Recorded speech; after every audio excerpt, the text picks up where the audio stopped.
Life में लेना देना तो चलता रहता है। इधर फ्लेक्सी लोन से बोरो कर लिया और उधर बाय मॉम डैड का वेकेशन डन। शादी का डिसीजन लिया, फ्लेक्सी लोन से और बोरो किया। प्रमोशन मिला तो ये लो थोड़ा लोन वापस कर दिया। Thank you. नए इंटीरियर्स का दिल किया, फ्लेक्सी लोन से फिर थोड़ा ले लिया। ईयर एंड बोनस मिला तो इस बार लोन ज्यादा वापस कर दिया। लाइफ में लेना देना चलता रहेगा तो लोन्स में क्यों नहीं। इसीलिए flexi loan from Bajaj Finserv एक ऐसा लोन जो जब चाहे बोरो करे, जैसे चाहे रीपे करे, वो भी चुटकी में। Think it done with Bajaj Finserv.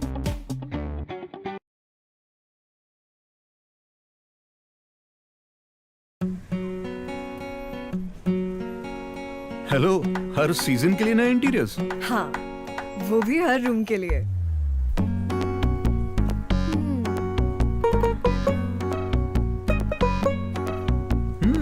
Fridge, smartphone या बड़ा टीवी? तीनों क्यों नहीं?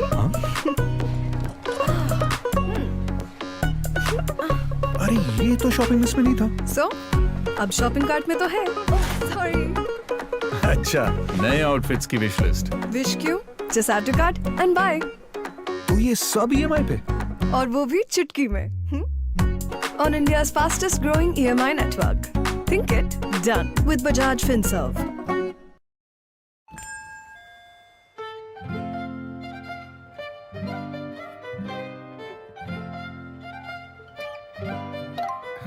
सर, अपनों को खुश रखना इससे आसान हो ही नहीं सकता।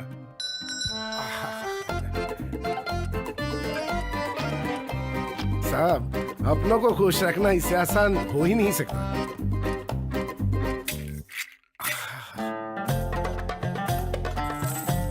हुजूर, अपनों को खुश रखना इससे आसान हो ही नहीं सकता।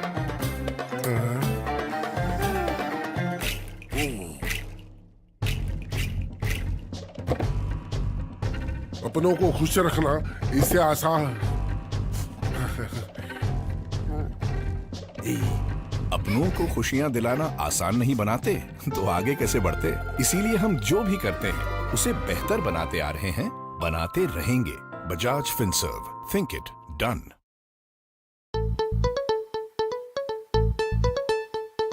माँ के बेडरूम का एसी या लेटेस्ट मोबाइल फॉर भाई, लेटेस्ट मोबाइल फॉर भाई, लेटेस्ट मोबाइल फॉर भाई। पुणे, पटना, चेन्नई, मथुरा या फिर बेगूसराय, या फिर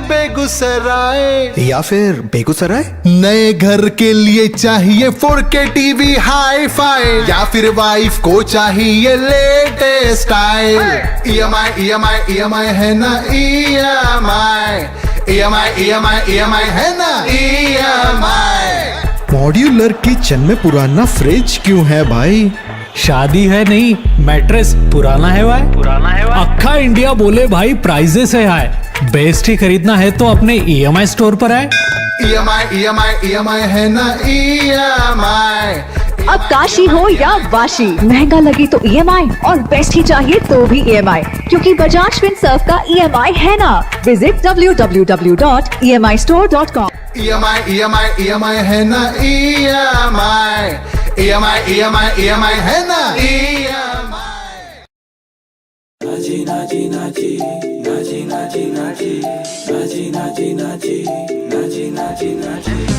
धोखा है धोखा, धोखा ना खाओ जी। इंश्योरेंस फ्रॉड से बचना है बहुत जरूरी जी। वो एजेंट है या फ्रॉड पता लगाओ जी। एक्स्ट्रा ऑफर के झांसे में कहीं फंस ना जाओ जी। अगर कोई अनजान कॉलर इंश्योरेंस पॉलिसी डिटेल्स मांगे तो कह देना उनको मिलके स्कैम को एंड करो, हमेशा सेफ रहो जी। Always verify the caller and do not surrender your insurance for attractive offers. हमेशा सावधान रहे, safe रहे. Issued in the interest of public awareness by Bajaj Finserv.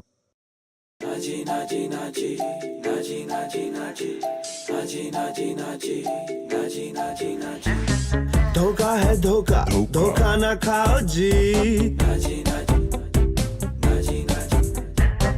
जो होगा था सो होगा ऐसे ना सोचो जी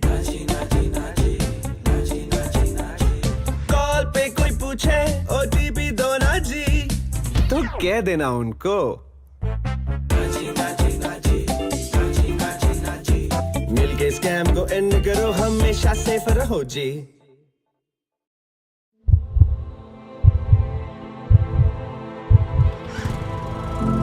Being a hero is all about heart.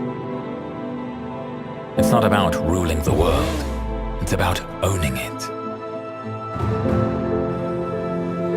It's not about winning a race. It's about delivering a smile to the human race. It's about a spirit that just cannot be confined by geographies. It's about the heart that beats for the future and a soul that echoes the values of generations. And yet, being a hero is never about the hero. It's about the millions who celebrate them.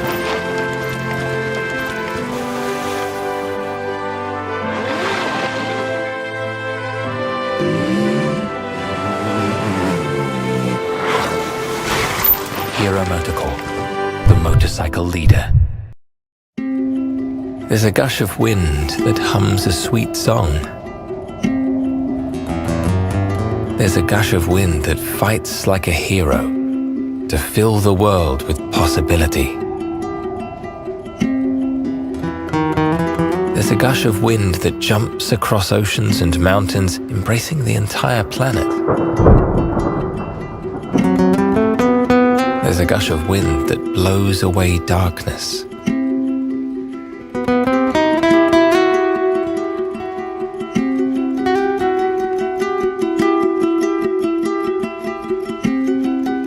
There's a gush of wind that blows for humanity.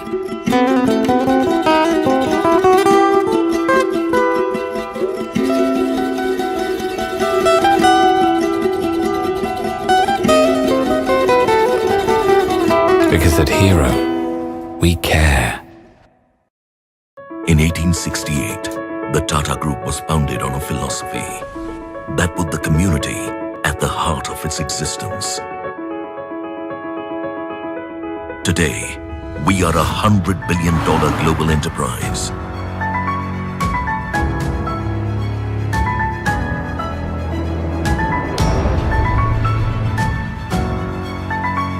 Our today has been built on enduring values.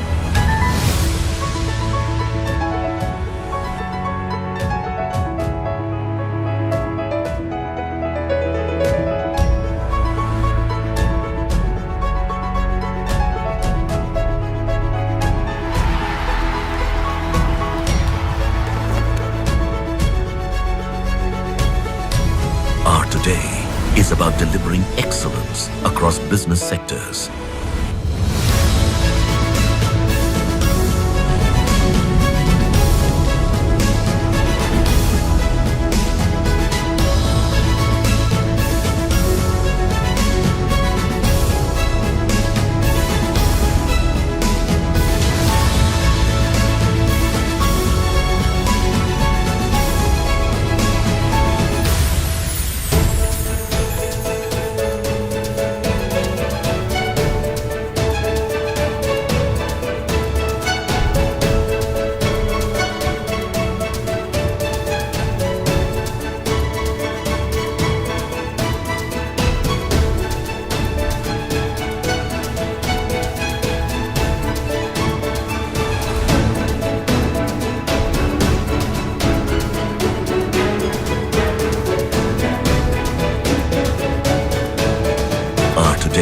Is about building a future-ready nation.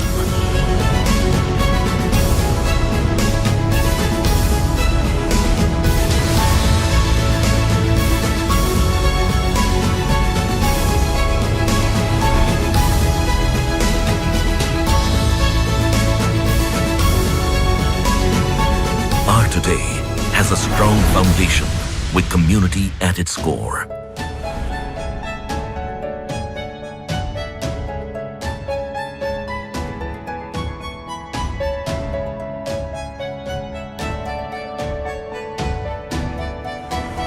Today is dedicated to the communities we serve.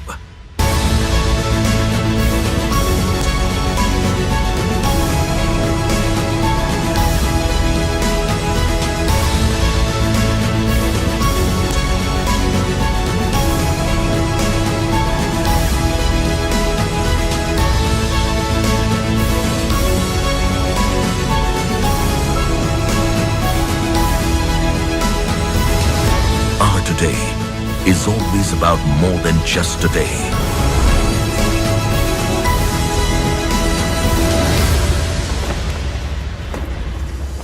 Our today is a continuous journey for a better tomorrow. Tata, leadership with trust.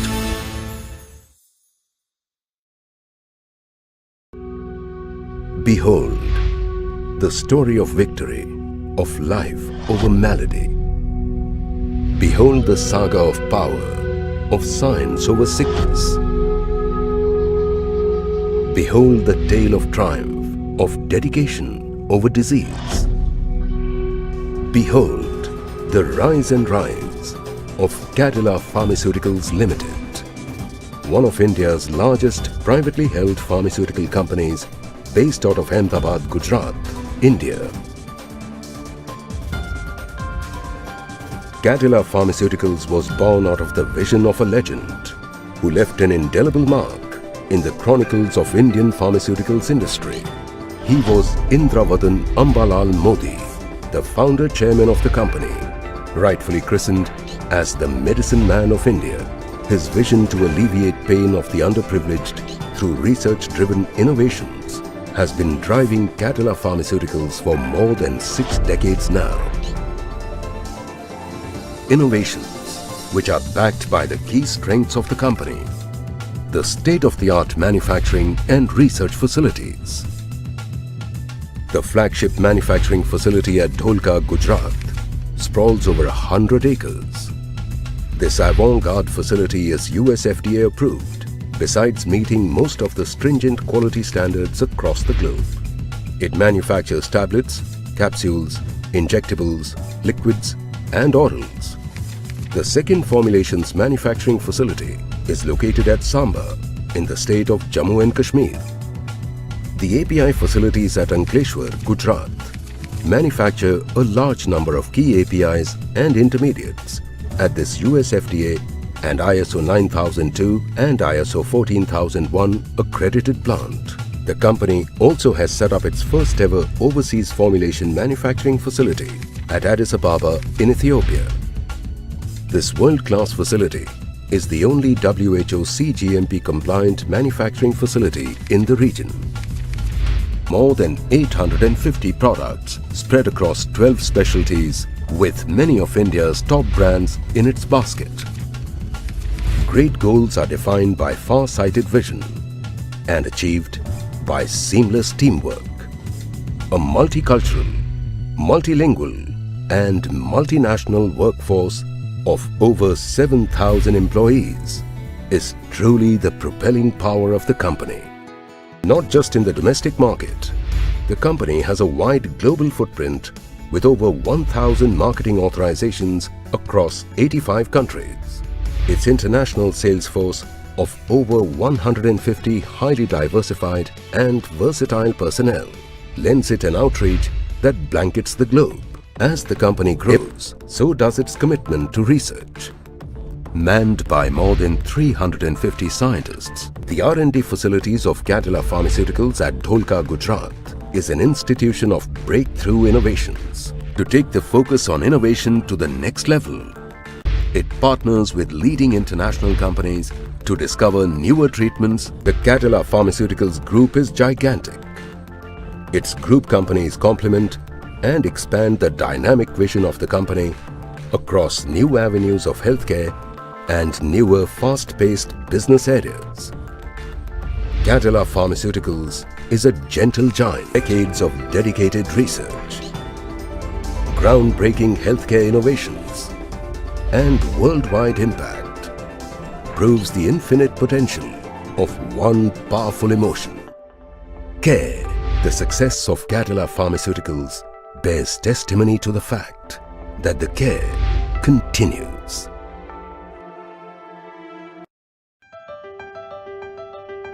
आने वाले कल की दस्तक हमें सुनाई देती है, नई मंजिल है जिस ओर हमें वो दिशा दिखाई देती है। नए इंडिया का नया जोश, नए इंडिया का नया जोश, नए जोश से निकल पड़े हम, आने वाला कल होगा हमारा। नए इंडिया का नया जोश। और नए इंडिया के सफर में टेक्नोलॉजी की शक्ति लेकर आपका भागीदार रहेगा रिलायंस। नए इंडिया का नया जोश।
लाइफ में लेना देना तो चलता रहता है।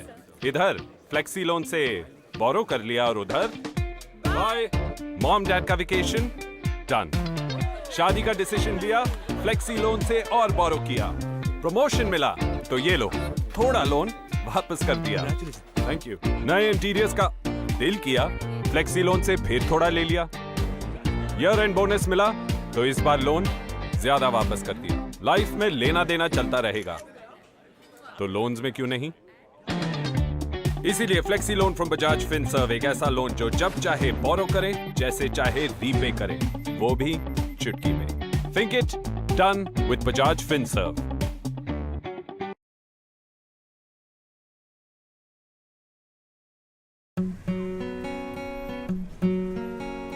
हेलो, हर सीजन के लिए नए इंटीरियर्स? हाँ, वो भी हर रूम के लिए।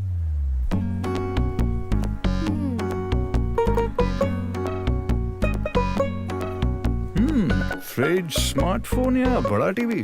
तीनों क्यों नहीं? अरे ये तो शॉपिंग लिस्ट में नहीं था। सो अब शॉपिंग कार्ट में तो है। सॉरी। अच्छा, नए आउटफिट्स की विश लिस्ट। विश क्यों? Just add to cart and buy. तो ये सब EMI पे? और वो भी चुटकी में। On India's fastest growing EMI network. Think it, done with Bajaj Finserv.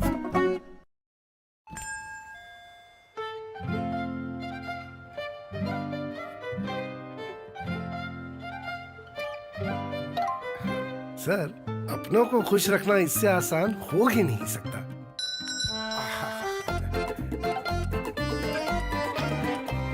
साहब, अपनों को खुश रखना इससे आसान हो ही नहीं सकता।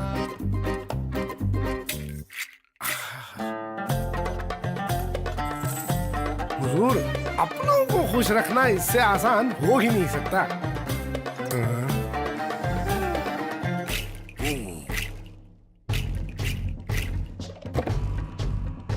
अपनों को खुश रखना इससे आसान। अपनों को खुशियां दिलाना आसान नहीं बनाते तो आगे कैसे बढ़ते। इसीलिए हम जो भी करते हैं उसे बेहतर बनाते आ रहे हैं, बनाते रहेंगे। Bajaj Finserv, think it, done.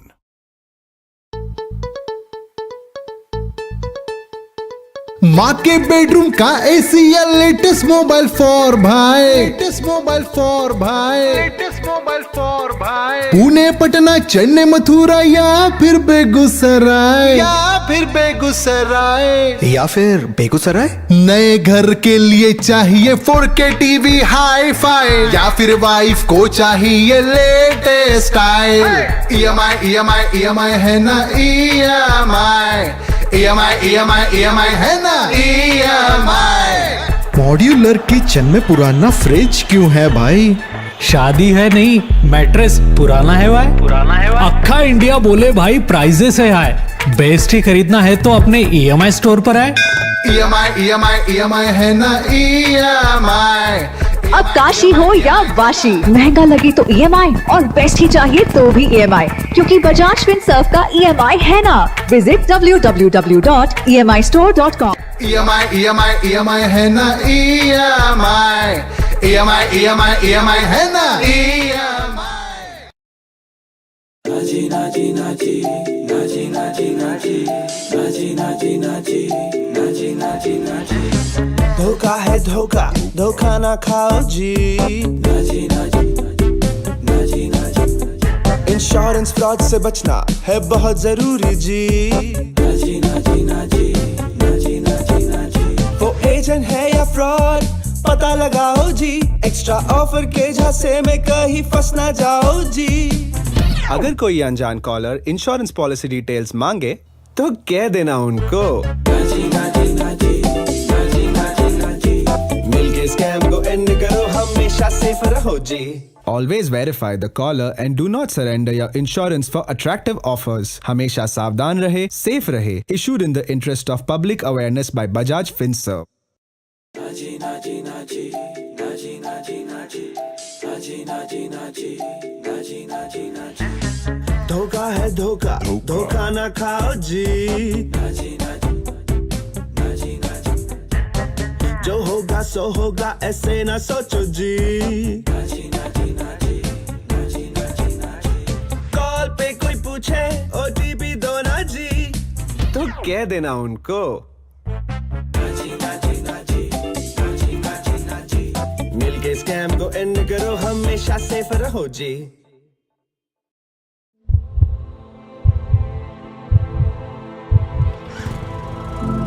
Being a hero is all about heart. It's not about ruling the world. It's about owning it. It's not about winning a race. It's about delivering a smile to the human race. It's about a spirit that just cannot be confined by geographies. It's about the heart that beats for the future and a soul that echoes the values of generations. And yet, being a hero is never about the hero. It's about the millions who celebrate them.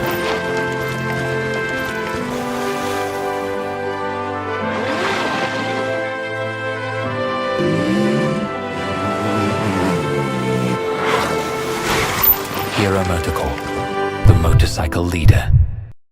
There's a gush of wind that hums a sweet song. There's a gush of wind that fights like a hero to fill the world with possibility. There's a gush of wind that jumps across oceans and mountains, embracing the entire planet. There's a gush of wind that blows away darkness.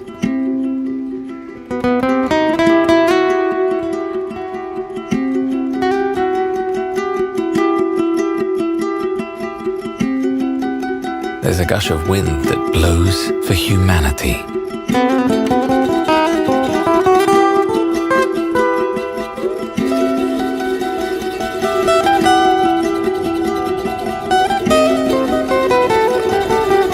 Because at Hero, we care. In 1868, the Tata Group was founded on a philosophy that put the community at the heart of its existence.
Okay, and are we going to go live now, or are we live already?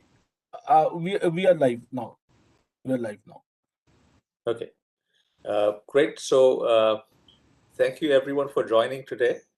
A very warm welcome to all of you for joining from different parts of the world for this important session on changing dynamics of global value chains at the 27th edition of the CII Partnership Summit 2021. As this is the 27th edition of the Partnership Summit, it is a privilege for us to be joined by close to 200 speakers from more than 40 countries. This includes 20 overseas ministers, 7 ministers from India, 25 global CXOs, and more than 100 heads of institutions, leaders, experts from around the world. The Partnership Summit 2021 will have 50 sessions spread over 3 days, including 7 country sessions, and will witness participation of delegates from more than 100 countries and over 50 participants at Virtual Investment Pavilion. For our session today, we have a number of eminent speakers, and with your permission, I will provide a few opening remarks and then invite our speakers to come in after that. With regard to global value chains, we have seen that there is an increased participation and a greater integration, which is really important for fostering economic growth and prosperity. But what we have also seen is that over the last couple of years in particular, due to geopolitical reasons and with the pandemic, there have been a number of chinks in this armor, and value chains have been impacted quite significantly. Therefore, it is even more important for us to ensure we have the right policies and incentives in place for leveraging benefits from this enhanced value chain participation. Over the past decade, global value chains have undergone significant structural changes, primarily on account of the changing nature of globalization. The changing geography of global demand, a plethora of advanced and new technologies, Industry 4.0, and new industry capabilities in the developing world are some of the key drivers that have led to the restructuring of these global value chains. As they continue to evolve, we have seen some noteworthy changes in their structure. These include a decline in trade intensity, which is a share of output that is traded. This is across goods producing GVCs, reorganization of value chains, faster growth of trade in services relative to trade in goods, a declining importance of low-skilled labor as a factor of production, and more knowledge-intensive value chains. These trends have been amplified further owing to the disruptive forces and the external shocks that we've seen in the pandemic over the last couple of years. And that in turn has a profound implication for global manufacturing and for the interdependent firms and suppliers located across the world. Going forward, it is critical to address the challenges and the uncertainties posed by the recent pandemic to build resilient global value chains. Strengthening these value chains to enhance competitive advantage must be a priority, and an open mindset is required in order to continuously adapt as disruptive forces continue to reconfigure these value chains. Given this backdrop, I would like to highlight some thrust areas that would require focus from global policymakers in order to build robust and resilient value chains. First, it is important to identify appropriate policy areas and interventions, as their effective implementation is critical for ensuring smooth functioning. Diverse and wide-ranging measures, including trade facilitation, infrastructure and logistics, innovation, trade and investment policies, quality and standards, and taxation must be stepped up. Second, emphasis should be on promoting greater government-private sector collaboration. Global policymakers and institutions, along with the government, need to have a clear vision and mandate improved coordination among the key players for maximum impact of policies and interventions. And this is an area where we do feel that the private sector has to play an important role working with the government. Third, recent free trade agreements focused on creating favorable conditions for promoting GVCs, such as reduction or elimination of tariff and non-tariff barriers and trade facilitation. Therefore, greater cooperation and collaboration through mega-regional trade agreements and initiatives can foster creation of new global value chains and strengthen existing ones. And this is really critical for India, as we would benefit significantly from trade agreements regionally as well as bilateral with specific countries. And finally, countries must focus on identifying and developing targeted measures that will complement their GVC strategies. This may include a wide array of measures from skill development and investments in education to building a productive workforce, creating robust infrastructure, development of ICT, promoting a culture of innovation, and building a conducive environment to foster entrepreneurship. And to emphasize once again, strengthening regional value chains must be a priority for developing countries to diversify risk, reduce vulnerabilities, and thereby promote greater industrial development.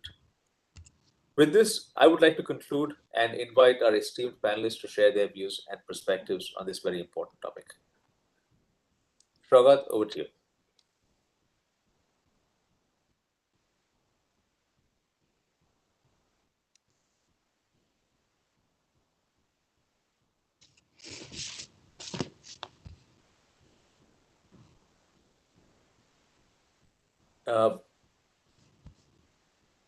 Well, I'm not sure whether Shragat's on mute, but let me then invite Ms. Isabel Durant, Deputy Secretary General, UNCTAD from Geneva.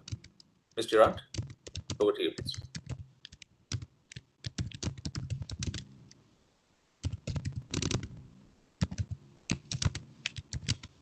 I think she's having trouble with sound. We shall then move to the next speaker. We shall come back to Ms. Durant. Let us then move to Dr. Robert Koopman, Chief Economist of the World Trade Organization. Dr. Koopman? Oh, thank you very much, Anish. And can you hear me just fine? Yes, we can hear you just fine. Great, thanks. Well, your list, by the way, was quite a good one of things that are necessary to help with the adjustments in global value chains that we see happening, particularly if we want developing countries to be able to integrate into those global value chains and tap into external demand. I'd like to point out that this is a really critical aspect of global value chains, and that is allowing developing countries to tap into demand outside of their own domestic market. And it allows them to do that in ways that don't necessarily require producing a final good for sale in that foreign market, but to be able to contribute parts and components to goods that may be supplied into that final market. We recently produced a global value chain development report with the Asia Development Bank, UIBE in Beijing, and the CDRF in Beijing. And in that report, we have a very interesting insight, I think, and that's looking at the sort of production organization of supply chains. And when you look at the production organization of supply chains, you see that there's been a major evolution where the United States and Germany were the big suppliers in a movement towards China as the big GVC supplier, with the US, Germany, and other countries rising up. But on the demand side, the center of demand for GVCs remains the United States. And I think that's very important to understand that if you're going to sell into supply chains, the final market right now that you're paying attention to is the US market, followed by the EU market. However, you see China rising up pretty significantly on the demand side, still not playing the same role it does on the supply side. But at some point, I think in the next 10 to 15 years, we're going to need to see China becoming that greater source of a demand center for GVCs. However, to do that, as you were pointing out, Anish, you're going to need a domestic policy environment that encourages local firms, small, medium-sized enterprises, you name it, to be able to integrate effectively into these supply chains, whether it's being an indirect supplier to a domestic multinational that then supplies to a foreign multinational, or exporting directly. And that domestic policy coherence between your foreign or your trade policy and your domestic policies are extraordinarily critical. At the same time, you're going to be having this, I think, rapidly evolving external environment where large demand regions like the US and EU are questioning whether or not they should continue the kind of integration they've had over the past 30 to 40 years. I think it's important at a multilateral level to engage in that conversation to make sure that those markets remain open, and that, but at the same time, looking for new sources of demand. I would also make my last point here, and that's on the importance of your regional value chains in building up the capacity to be able to participate more globally. It turns out that if you look at the data, regional value chains are extraordinarily important. And in fact, while global value chains have had pretty uneven performance here over the past, say, 5 to 6 years, regional value chain integration continues apace. And we see great opportunities in a region like Africa with the Africa Continental Free Trade Agreement, enhancing integration in that region, which could then provide more opportunities for firms to find ways to reduce costs and engage globally. I think I'll stop there, and thanks for the opportunity to weigh in and share some of the insights from our most recent report. Thanks, Anish. Thank you, Dr. Koopman. Shall we try with Ms. Isabel Durant once again, if the audio is working well now? Ms. Durant?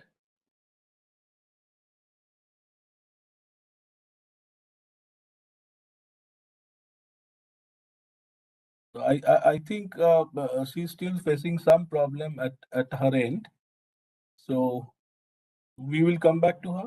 It's my She's turn. unmuted It's my now. turn. Oh, great. Okay. So I'm Yes, sorry please. for those Please go ahead. small technical problems. So first of all, thank you. And I would like to show you some findings observed in UNITED. First of all, we know, all of us, global value chain boosted trade and investment for 3 decades and are, of course, an engine of the global economy. But we know too that the COVID-19 pandemic brought them close to breaking point. In 2020, international investment declined by 35% to $1 trillion, reaching its lower level since 2005. International trade also experienced an historic fall. And in 2020, merchandise trade fell by 7.3% and service trade by 20%. So, yet GCCs did not break. And after initial shock, global value chains have proven to be responsive and vital. Trade started recovering strongly at the end of 2020. Trade in the third quarter of 2021 even registered a record high. International investment is also recovering. Global FDI flows in the first half of 2021 reached an estimated $850 billion US. That means that it has recovered more than 70% from last year's loss. So still, we have to remain vigilant because the investment recovery appears to be driven mostly by the push for infrastructure investment. FDI in industrial sectors and global supply chains is still stagnant.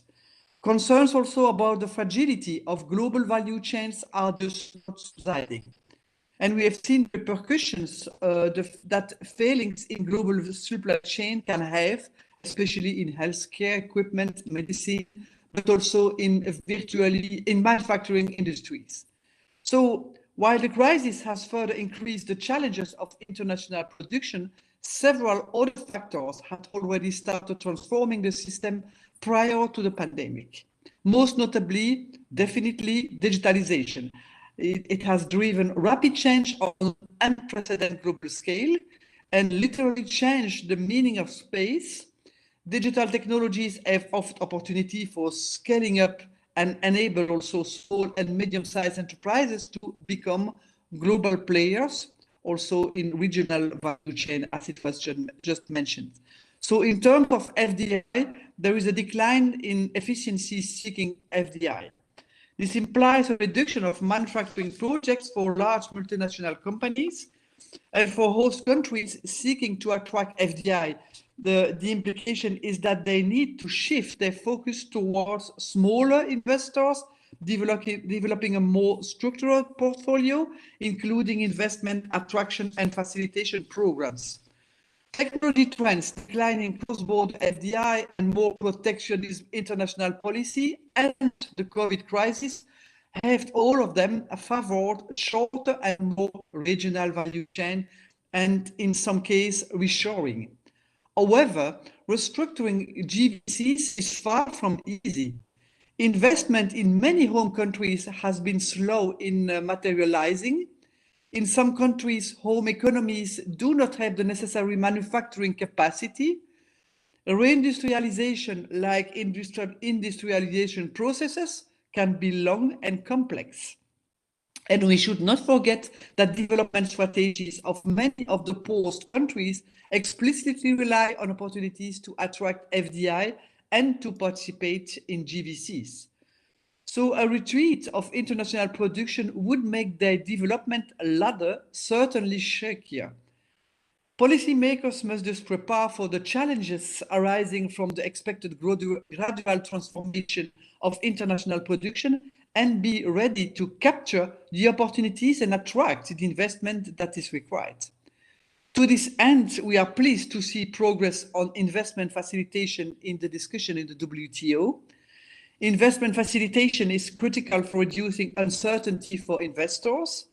It contains many aspects and tools such as the use of ombudspersons, dispute preventions approach, and consultation mechanism. And in many regards, they mirror the success achieved in trade facilitation.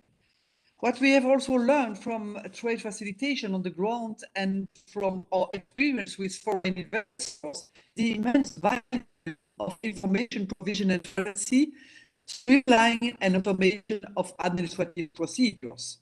These are gains that governments can quickly seize, as often they do not require legislative change, only change in the way rules are implemented. And in this context, I would like to mention our Global Enterprise Registration Index, which rates countries' information portals and single windows for businesses and investors. Information portals provide guidance on required procedure to invest, establish and operate a business, or obtain necessary trading licenses and permits. Single windows enable investors to create a company online, and this system builds on our pioneering work on transparency and online single windows across developing countries. Thanks to this work, Benin, for instance, and Bhutan are among the fastest placed in the world to create a business, and both are least developed countries. So it's true that international production is vital for the recovery, economic growth, and job creation, but the pandemic has clearly demonstrated how much we depend on it, but also the need to make it more resilient and sustainable. Thank you for your attention. Thank you, Ms. Giraud. Appreciate your comments. We shall now move to Ms. Marion Jensen, Director at the Trade Directorate of OECD. Ms. Jensen, please. Oh, and thank you very much for inviting me today.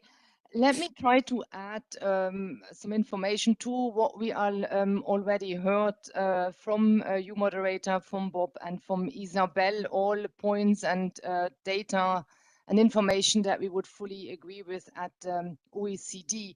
Let me maybe provide a little bit of history of value chains, and then put the current context of the COVID-19 crisis in that context. We have seen for a number of decades trade increase before 2000 until 2010. Trade increased at a rather rapid pace, in hand with FDI, or rather FDI increasing even more. And a lot of that international integration took place in the forms of supply chains expanding, companies putting headquarters and subsidiaries in different countries, and exchanging goods and services. So value chain on the increase until a number of shocks happened, and it may be fair to say that series of shocks kicked off with a big shock, the global financial crisis, 2008, 9, and 10. A sudden uncertainty introduced in this smooth environment where companies were operating smoothly and relatively easily across the globe.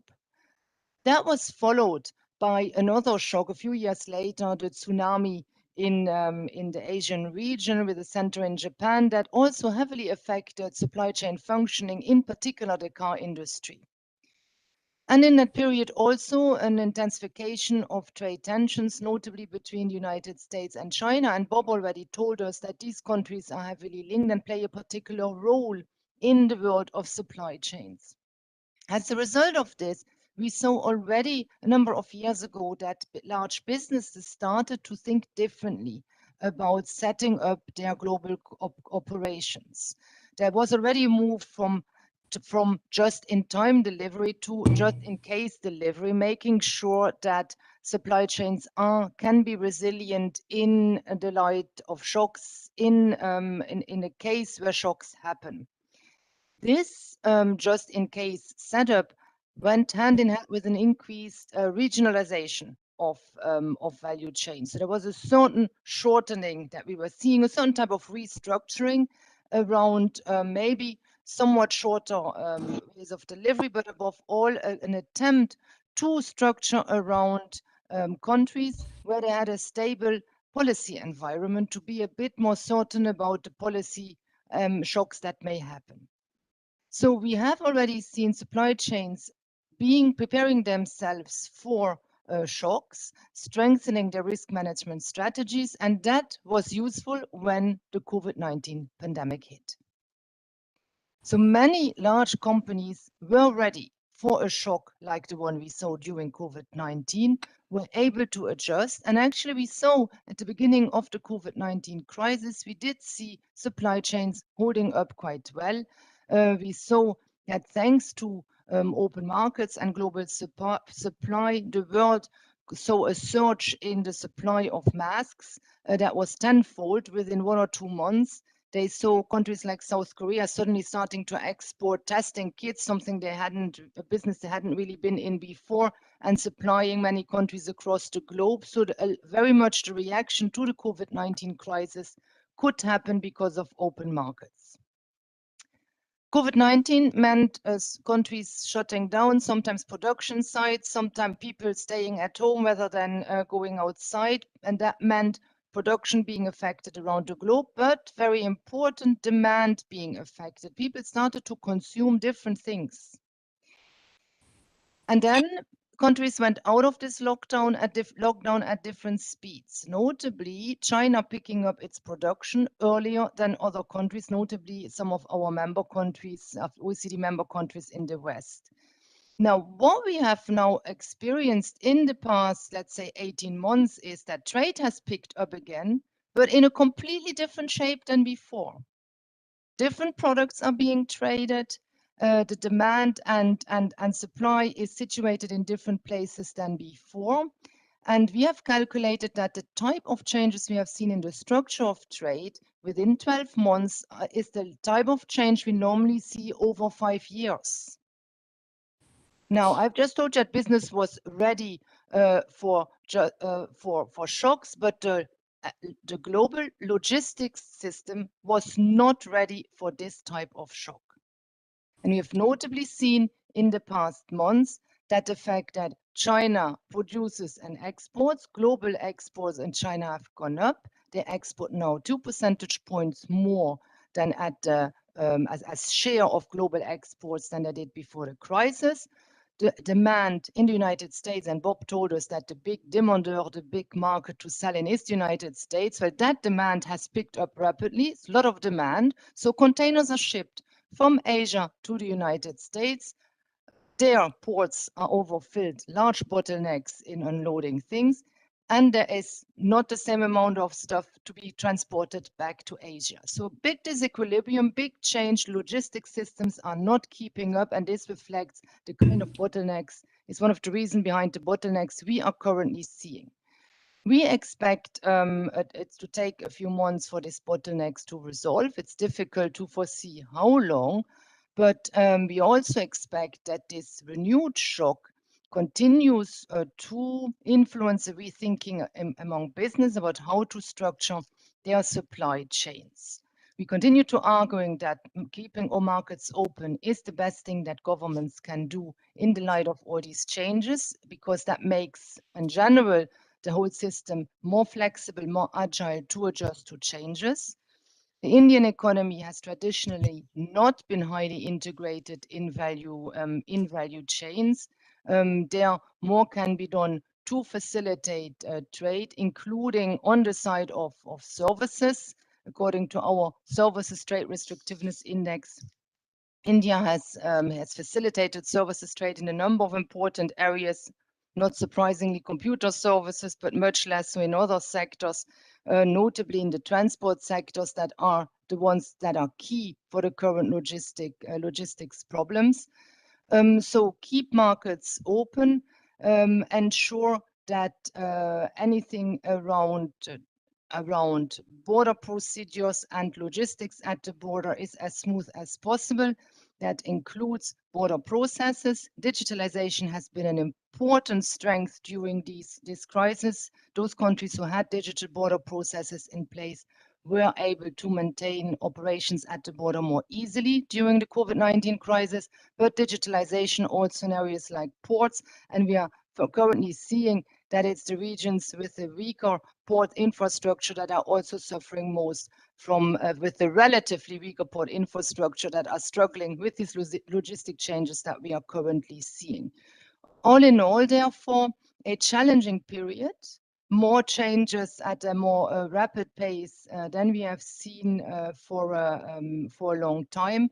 Unfortunately, still in an uncertain environment also on the policy side. In this context, we observe with a lot of pleasure the very positive dynamic we have been seeing at the WTO in past months. We very much welcome the recent declaration on the services domestic regulation that has been announced a few days ago, and we will continue to look at Geneva in the hope that the organization, the World Trade Organization, will continue to be the strong anchor of open global markets. I thank you very much, and I look forward to the discussion. Thank you, Ms. Jensen. Appreciate your comments. May I now invite Dr.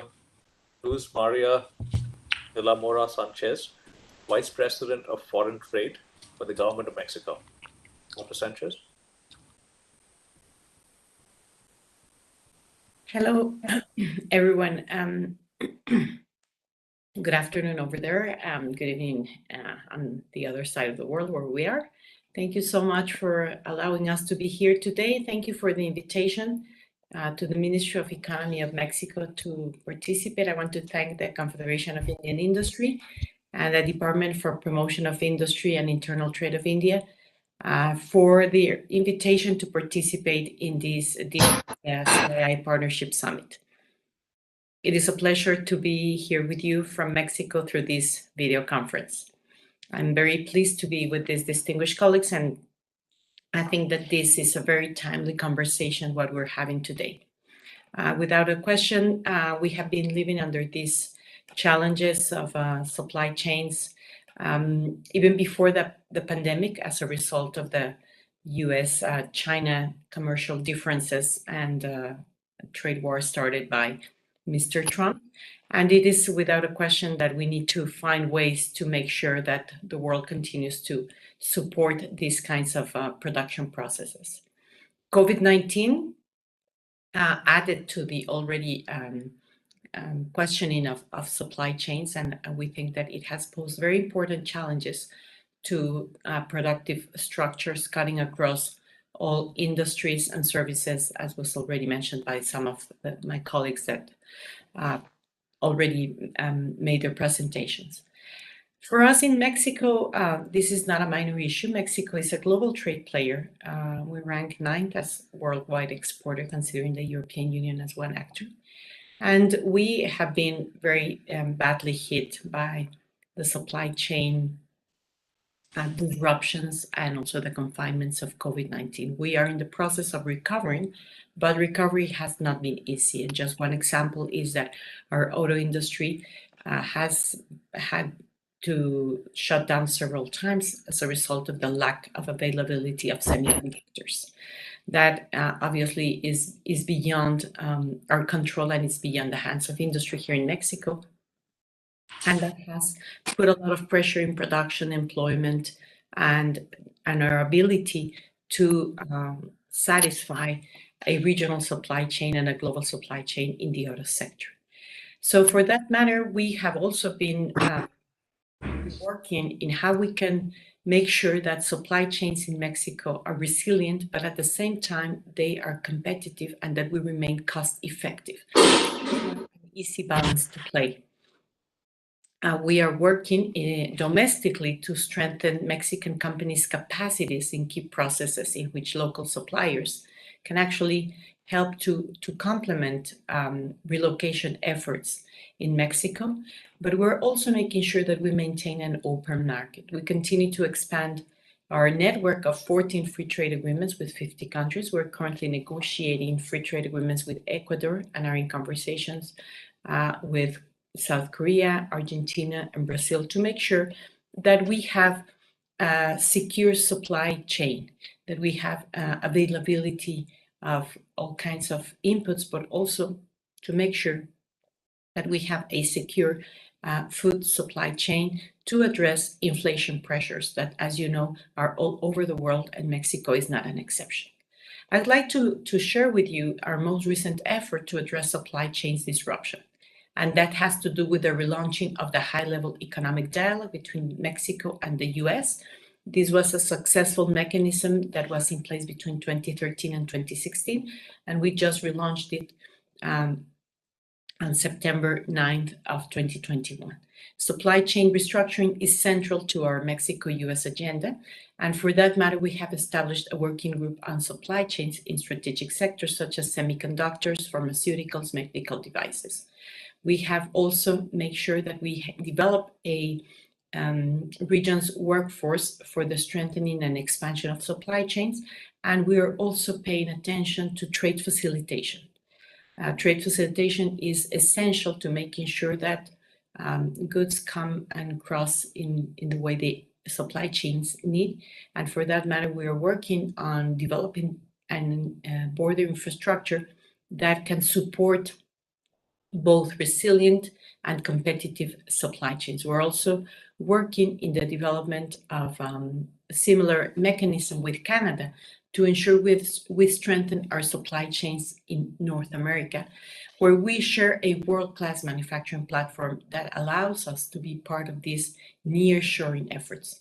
And for example, with regards to the semiconductors industries, we are ready to be part of some segments of the semiconductor value chain, such as in materials, equipment, design, advanced testing, and packaging opportunities, where we know that there are areas in which industry is already considering Mexico to reallocate some of the semiconductor production. And this, of course, goes very well in line with the US effort in terms of supporting the semiconductor industry. We also the opportunities to develop the common semiconductor manufacturing ecosystem between Mexico and the southern states of the United States, specifically in Arizona and Texas, where there are already announcements of huge investments in semiconductors. In addition, the pharmaceutical industry is also another sector in which we have identified important opportunities in Mexico to develop. I would like to conclude my remarks by saying that we believe that the way out to these supply chain challenges is by working together, and Mexico is taking part in dialogues within WTO, APEC, G20, OECD, to name a few. So we think, and we have seen, that to address the challenges of supply chains and to make sure that supply chains are resilient but also cost-effective, competitive, we need to collaborate. There is no way that thinking that resilience will be built by isolating a country and trying to build everything in one single country. So addressing supply chain challenges requires international cooperation, international coordination, and also the work both of the public and the private sector, including also academia and civil society. So this is not a minor challenge. This is really a work in process, and we know that these kinds of events are very important to allow us to shape the debate and to also come up with the most effective solutions for our countries. Thank you for inviting us to be here today with you. Thank you. Thank you, Dr. Sanchez. May I now invite Dr. Amitendu Palit, who is a Senior Research Fellow and Research Lead for Trade and Economics at the Institute of South Asian Studies, National University of Singapore. Dr. Palit. Thank you so much, Anish. A pleasure to be on part of this very, very distinguished group of participants. Thank you, CII, for inviting me to this session. It's been fascinating listening to my previous speakers, elaborating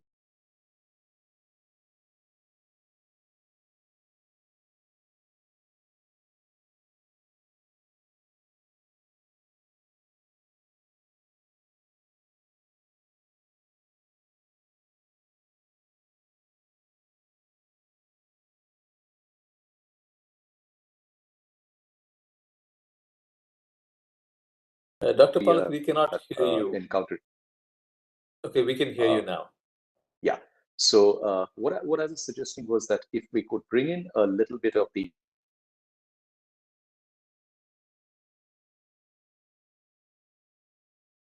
Come to the session has explained to us is that there are a number of technological shifts primarily, which are influencing the context of supply chains. And one of the most important in this regard is the fact that knowledge-intensive supply chains have really become very prominent, very emphatic.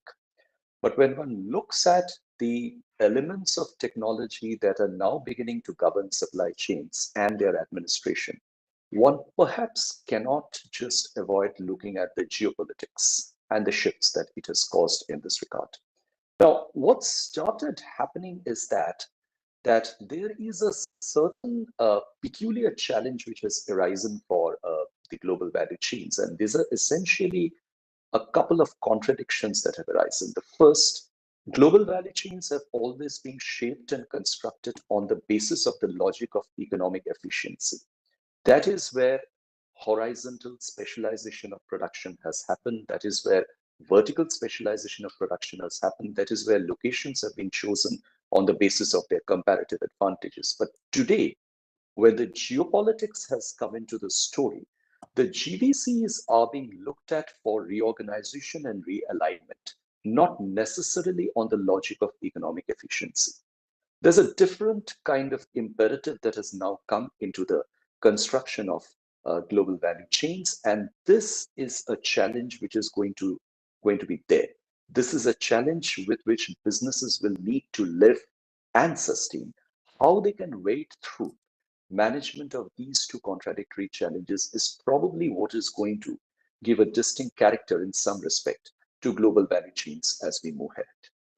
Now, once we look at this tension, the tension between managing the reorganization of supply chains on a geopolitical construct, and as well as trying to see to what extent economic efficiency can be balanced around it, again, we come to the fact that technology is very much at the core of this tension. Technology over the years has brought down trading costs remarkably. It has made global value chains very much definable within short context, short spaces. But at the same time, these technologies have also increased insecurities among countries and their specific businesses over the greater disclosure of strategic information and state secrets. Now, this is something which is not unknown. This is something which is going to perhaps become even more acute as countries move ahead. But what does that mean for a country like India? A country like India is a very prominent middle power. A country like India has a large number of diverse aspirations. It's playing a very active role in a large number of spaces where technology matters, the forefront of which is probably the domain that has been shaped by startups and the role that are going to play in the global innovation and entrepreneurship space. India is very actively engaging in a large number of free trade agreements. Right now, it is actively involved, and Anishu alluded to this, new trade agreements, new rules of business. India is simultaneously engaged with the European Union, the United Kingdom, Australia, United Arab Emirates. Now, the point over here is that these new FTAs are being created afresh at a point in time when the contradictions through which the value chains have to survive are very prominent. So as a result of that, again, a considerable part of these FTAs get to be shaped on discussions around technology, because technology will be at the center of the elements insofar as value chains are concerned when these FTAs are going to be discussed. Needless to say, for example, the technology-intensive value chains, those involving rare earths, those involving semiconductors, those involving the 5G technologies and equipment, the healthcare products, the clean energy, all these are going to be substantive parts of the supply chain discussions that India and a large number of countries across the world, even in Africa, even in Southeast Asia, are engaged in. But the key question is that what does it mean for these new FTAs that are coming up? Because in past, FTAs have never faced this challenge of having to combine the geopolitical necessities along with the logic of economic efficiency and through them create a set of trade rules. Let's say, for example, the rules of origin or trade facilitation or those of investment, which will be able to balance this contradictory perspectives. I think to that extent, when we look at the dynamism of global value chains today, perhaps the biggest issue that faces us is whether value chains will remain dynamic across the board or whether that dynamism will get localized across a set of specific value chains where we can expect more of government and business efforts to get focused. And in turn, what does that mean for a large number of other countries who are on the fringe of those tensions and not having the capacities to manage those tensions? For example, those belonging to the African Continental Free Trade Agreement, those coming in from smaller parts of the Latin American, Caribbean, are they at all going to have the capacities to rise above these tensions, manage them, and be a part of those trade agreements or the trade constructs, which will take the global value chains forward? I think this is a contradiction that India is a country which is experiencing, and perhaps it is also in a position to provide some solutions. Perhaps the world might be looking forward to a country like India and some other major middle powers in order to see how well they can manage this and to what extent they can provide accommodating templates. Thank you so much, Anish.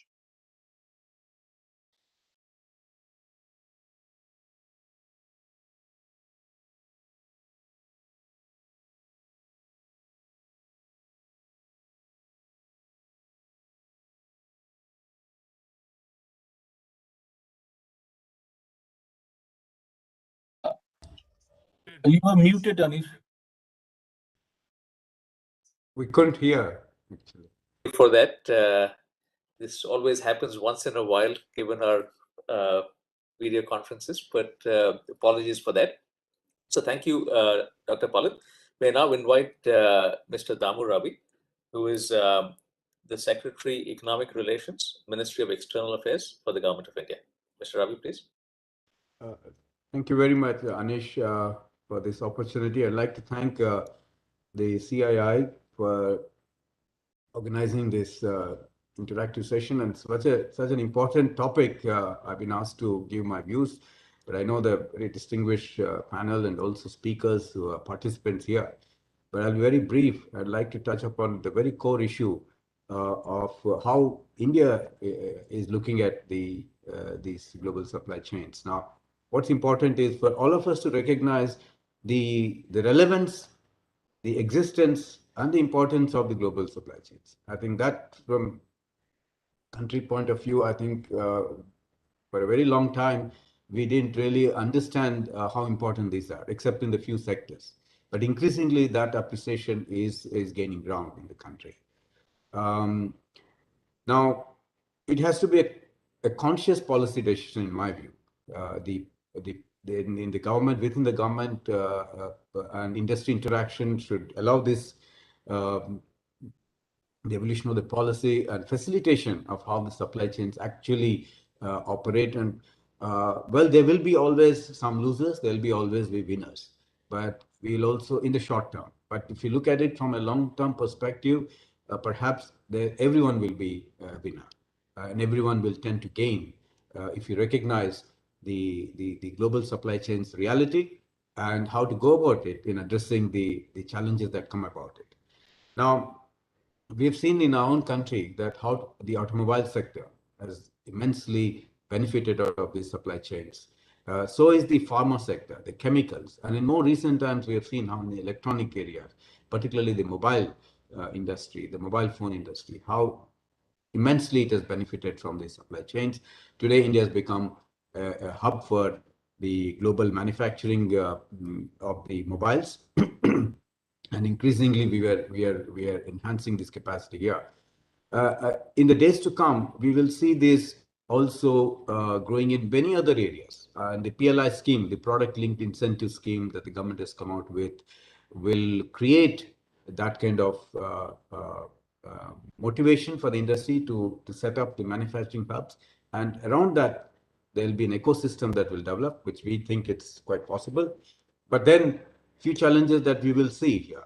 How do you address the tariffs and the non-tariff barriers? Because these are the ones which come as hurdles for your supply chains to move freely. And so again, there is a requirement of a conscious decision of the policy at the policy level to keep educating the industry, and it's a two-way traffic. In my view, even the industry should also push the policy makers to take the right call. Your lower tariff barriers will always help you to have a more efficient supply chains interaction. The non-tariff barrier issues, there's so many of them, the TBT and the SPS measures, there's so many of them that need to be addressed. So consciously, the countries will have to take this call.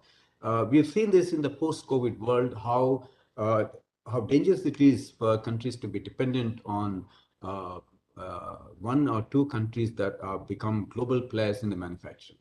So there is also a need for alternative supply chains to come up. In my view, it's not necessarily a geopolitical challenge for us, but I think the alternative supply chains, one has to be looking at it. We've seen this during the COVID time. The pharmaceutical sector, so much was required in different parts of the world. India, although called the world pharmacy, but we also needed to import the APIs from various parts of the world, including from China. And then we were doing the formulation, the generic drugs, the medical equipment, and supplying it around the world. So that reality we have recognized.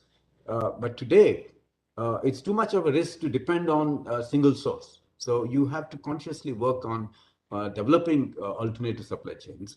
Now, what is it that eventually when we begin to say is that the plurilateral formats, Amit Dupali mentioned about the FTAs, countries coming together to addressing the hurdles that are there in the supply chains. But in the days to come, and as we are increasingly seeing, that the plurilateral groups will have trade arrangements which will address through a negotiation these challenges. But one thing is there always, which is the industry fear. And that's what I believe is where more drive should come from the industry, because the industry fears competition. And this is true in any country, it's just not in India. So while competition in the shorter run will cause some kind of pain, because you have to take a lot of cuts on your profits margins. But if you look at it from a longer point of view, it will make the industry a much more a winner in the game. So this recognition is very important in my view. Today, raw material is moving from one country, getting it packaged in another country, and going back to that country. And that is the sophistication that we are seeing in the global supply chains. We have to recognize this. From the Ministry of External Affairs, and we work very closely with Commerce Ministry, the Department of Economic Affairs, the Finance. We are constantly deliberating on these new trends, the new challenges that are coming up. We would be needing the industry feedback from time to time to help us take the right decisions in the larger interests of the country and the larger interests of the groups that are partnering us, the countries that are partnering us, the industry that are partnering us, which is looking at the global industry. They're looking at India is a country to bet on. I think we need feedbacks, we need inputs constantly from all of you. Thank you very much, the CII, to put me on this panel, on this session. And we will be taking inputs from all of you, and we will be happy to interact in the course of these sessions. In the future as well, any ideas that you have, please kindly feel free to talk to us. I thank you so much for this opportunity to interact with me. Thank you, Mr. Ravi. May I now invite Mr. Per Altenberg, Senior Trade Policy Advisor, National Board of Trade, Sweden.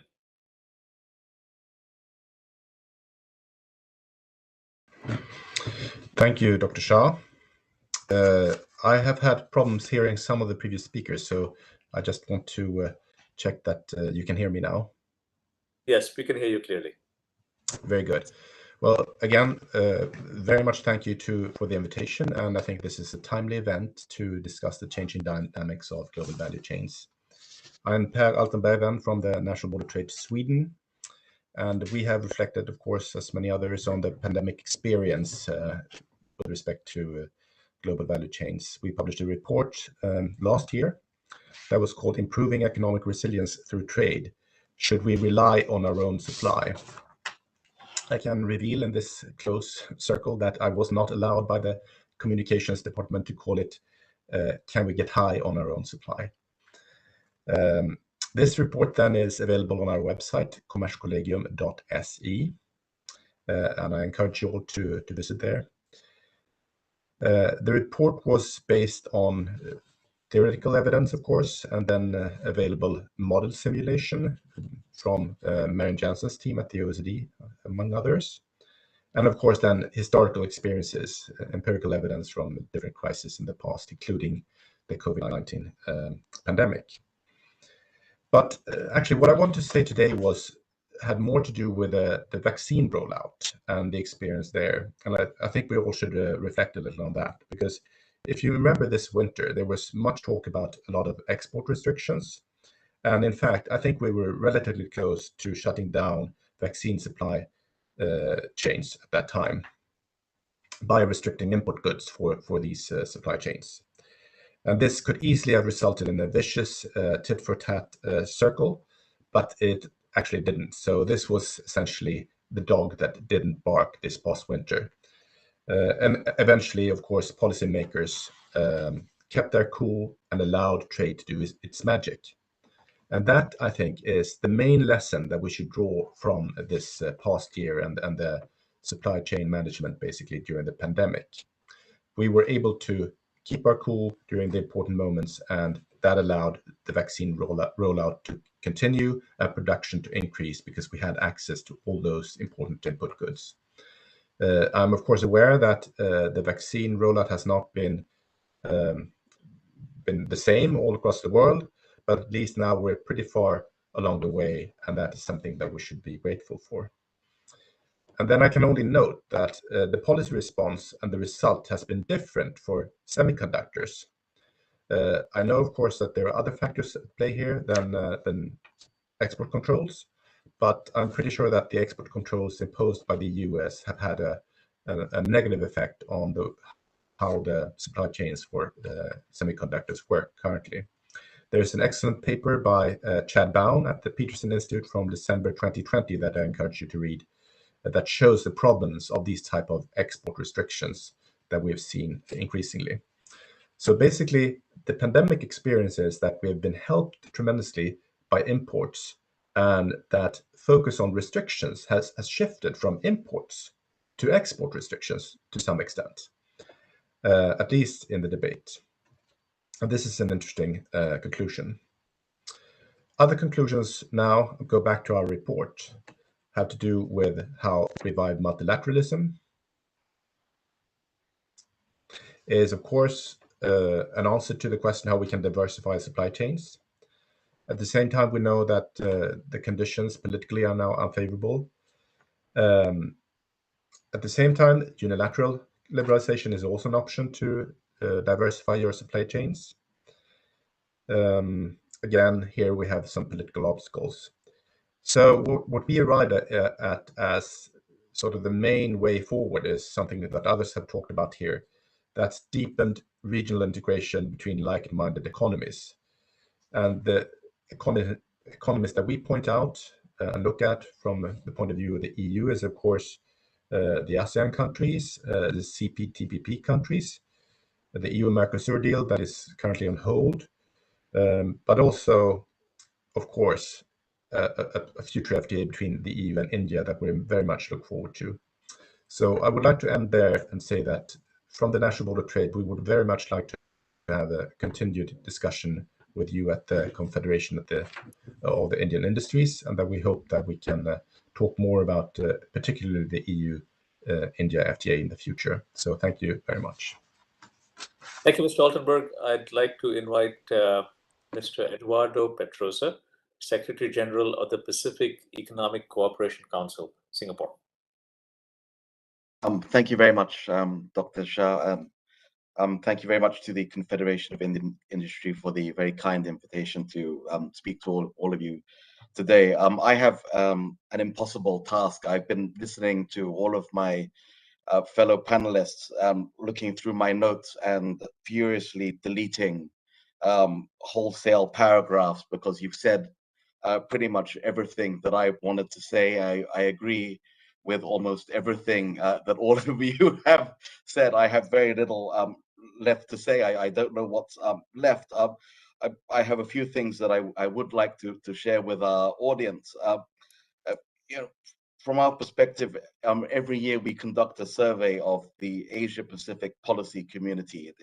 Those people who work on and closely follow regional cooperation initiatives. And I guess what I will say will be largely based on the findings of those surveys. I think absolutely no surprise that the respondents to our survey see new waves of COVID-19 as the top risk to growth for their economies. But I think very interestingly, the other top risks include the climate change, a lack of political leadership, increased protectionism and trade wars, the slowdown in world trade growth. Now that slowdown in trade growth has been a top risk to growth for many years. And I think, Anish, you referred to that, Marion, that you also mentioned that's been in the risk profile for about 5 or 6 years in our survey.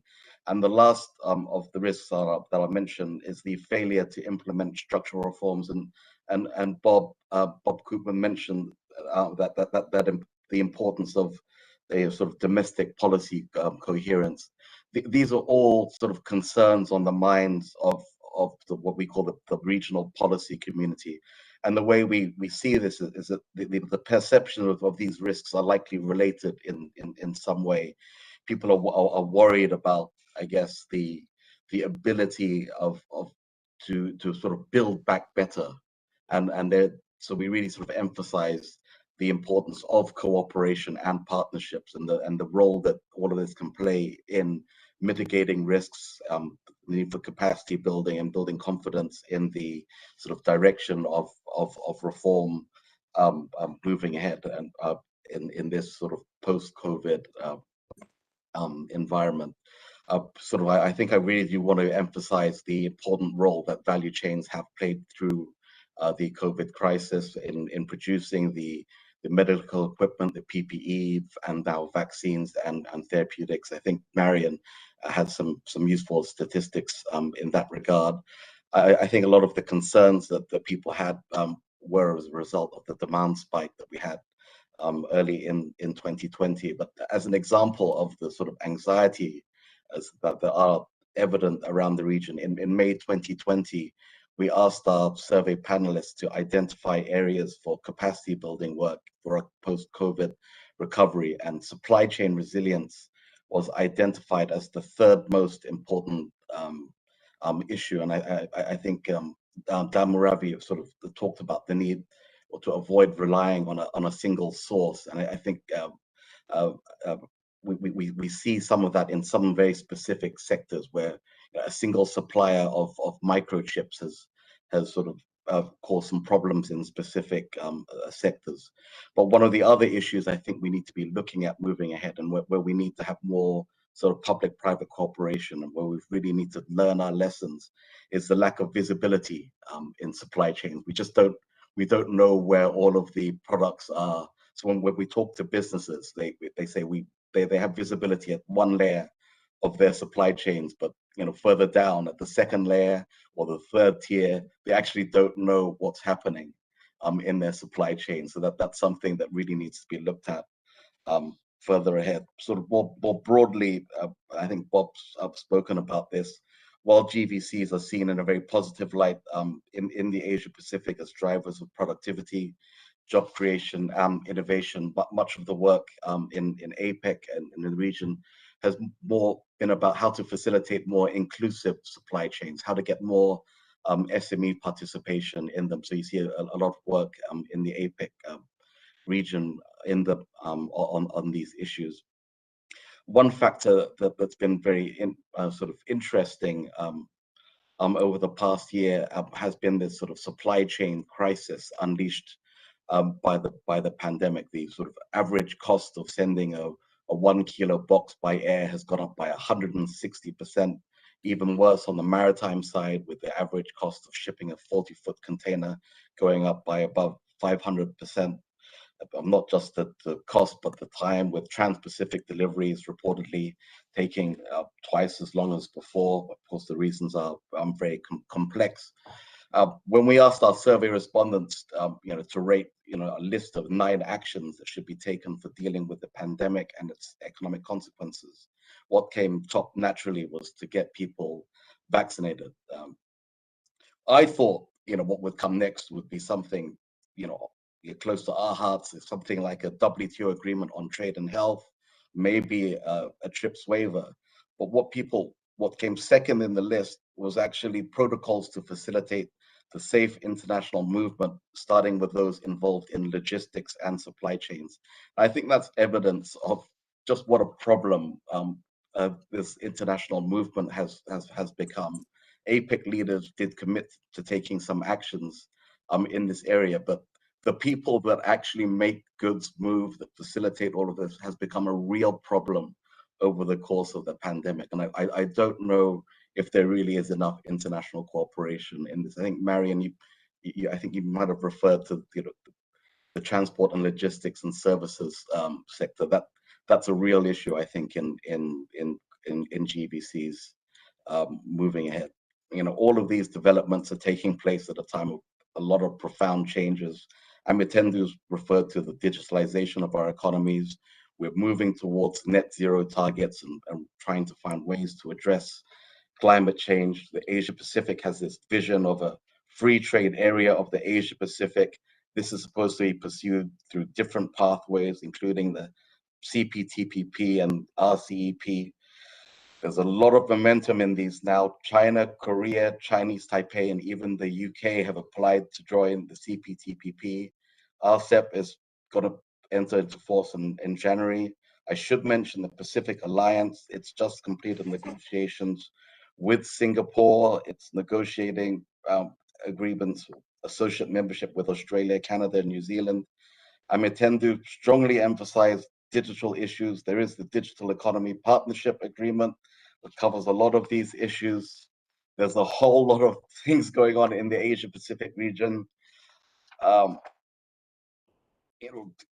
Generally, the modeling suggests that these common rules of origin and these larger agreements will lead to business savings. Of course, it depends on effective implementation.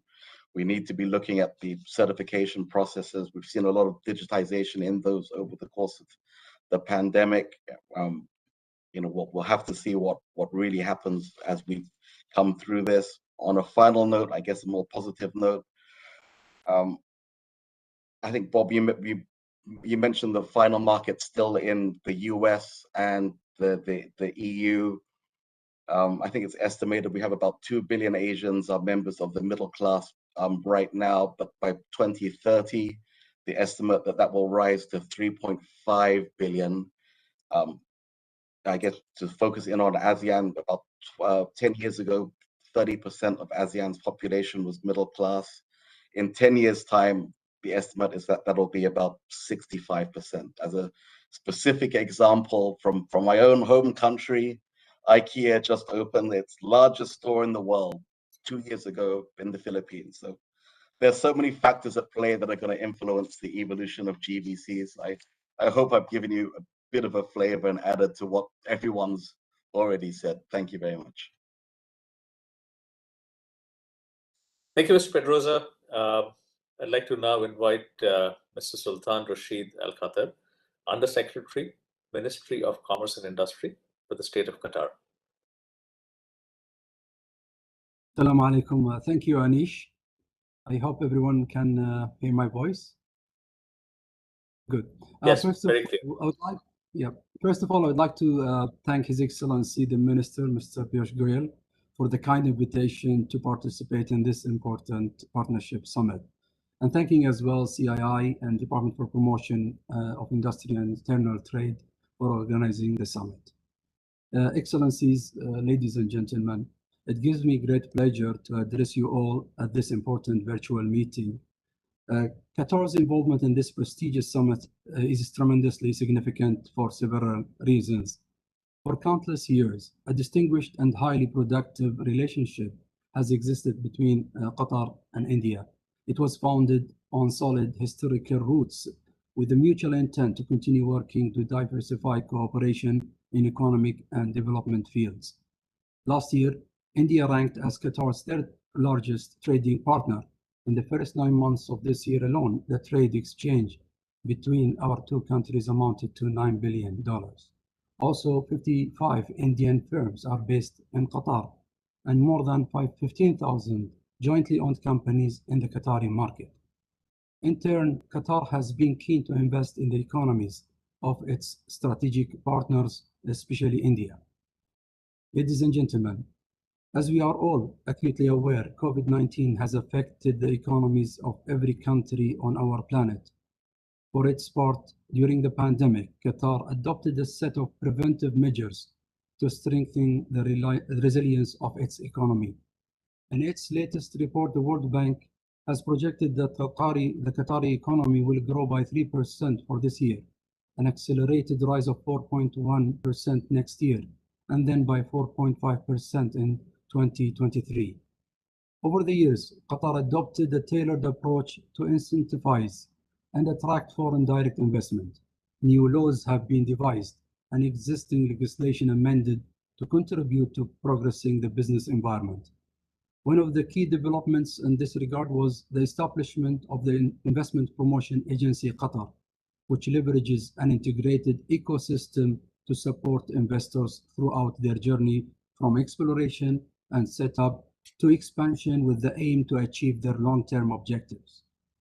Qatar is witnessing considerable steady growth in every sector, fueled by a rigorous diversification agenda, a vibrant environment for innovation, and a business-friendly ecosystem characterized by its special economic zones, labor laws, increased foreign ownership limits, elevated level of overall productivity, as well as high GDP per capita. Qatar has moreover provided promising investment opportunities across several vital sectors. We invite the private sector from India and friends around the globe to benefit from the advantages and opportunities available in Qatar to establish joint investment projects that would serve the development orientations of our countries and allow the business sectors in our countries to expand into new markets in the region. Qatar has been able to rapidly diversify its local and global supply chains over the past years, which has contributed to enhancing its economic openness to the world and consolidating its national economy's strength and diversity. Strengthening the bonds of joint cooperation, diversifying existing partnerships, and establishing new ones between our countries to shape future visions, especially in innovation and technology, is something we are very looking forward to achieving. In conclusion, ladies and gentlemen, our unwavering passion to consolidate the frameworks of collaboration and strategic partnership with India and the world continues to reflect the long-standing ties that bind us all together. Thank you very much for the time.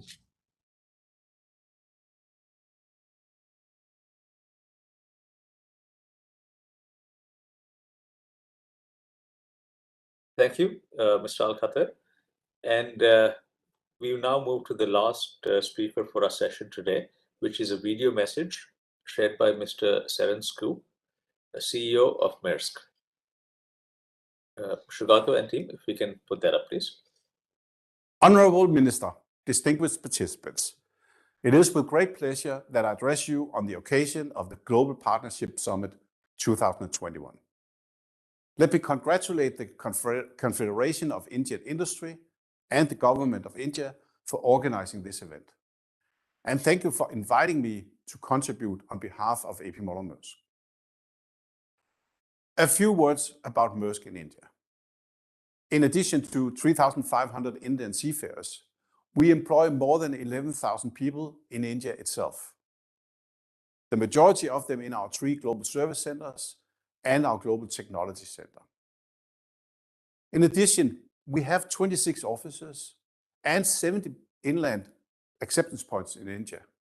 And we operate 2 major Indian ports in Mumbai and in Gujarat. India can be proud of its skilled workforce, which is a huge asset for companies like Maersk. The role of India in global value chains is very significant.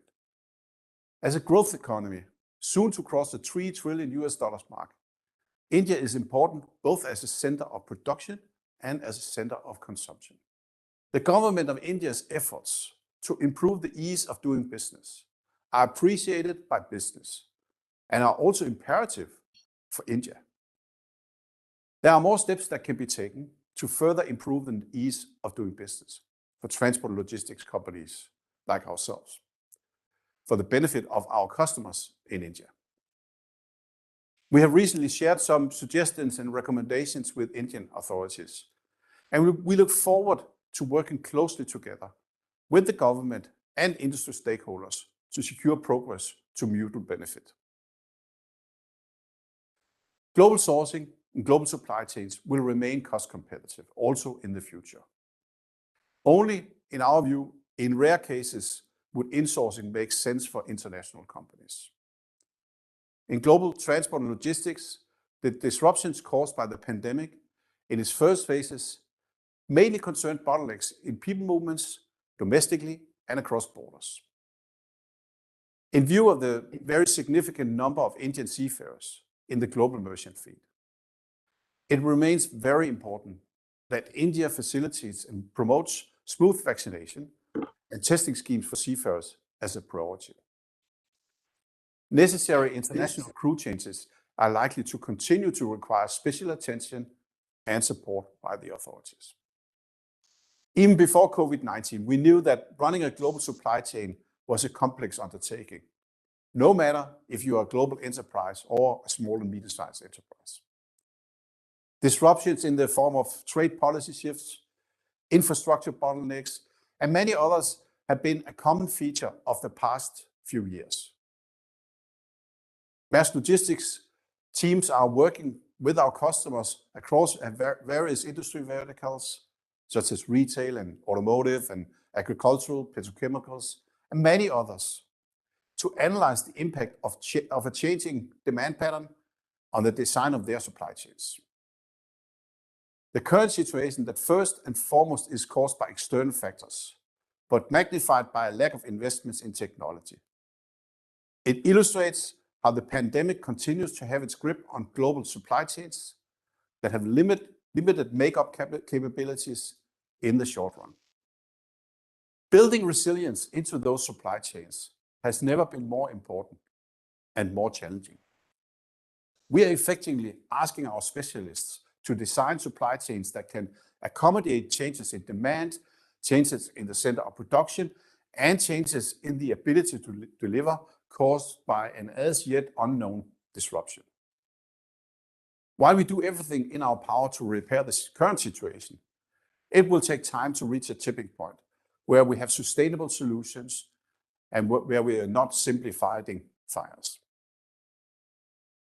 In the meantime, the impact on shippers will differ greatly based on how they have worked with their partners and how they have factored in such disruptions in the structuring of their supply chains.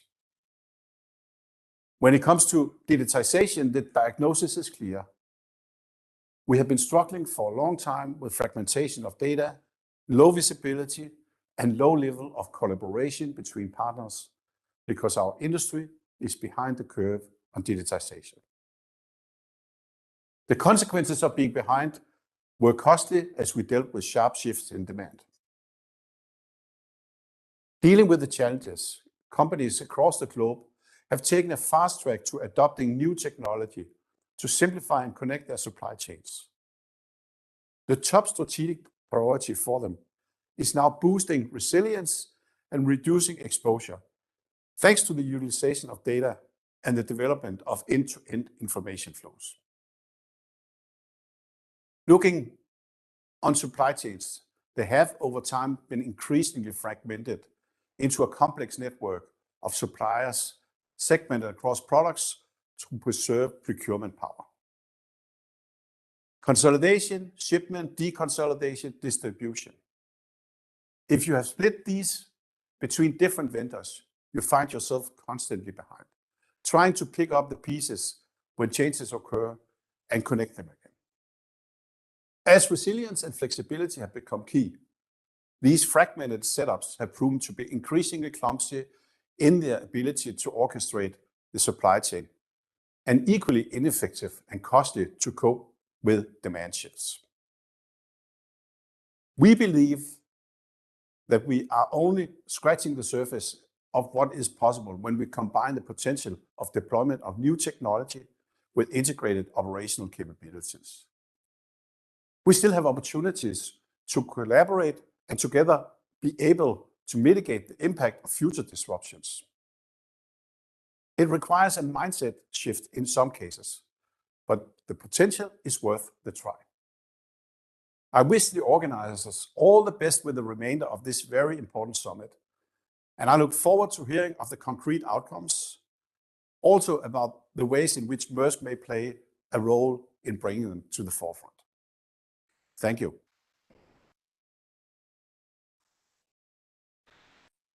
With this, I would like to thank all of our panelists for sharing their views. It has been an extremely rich and engaging session.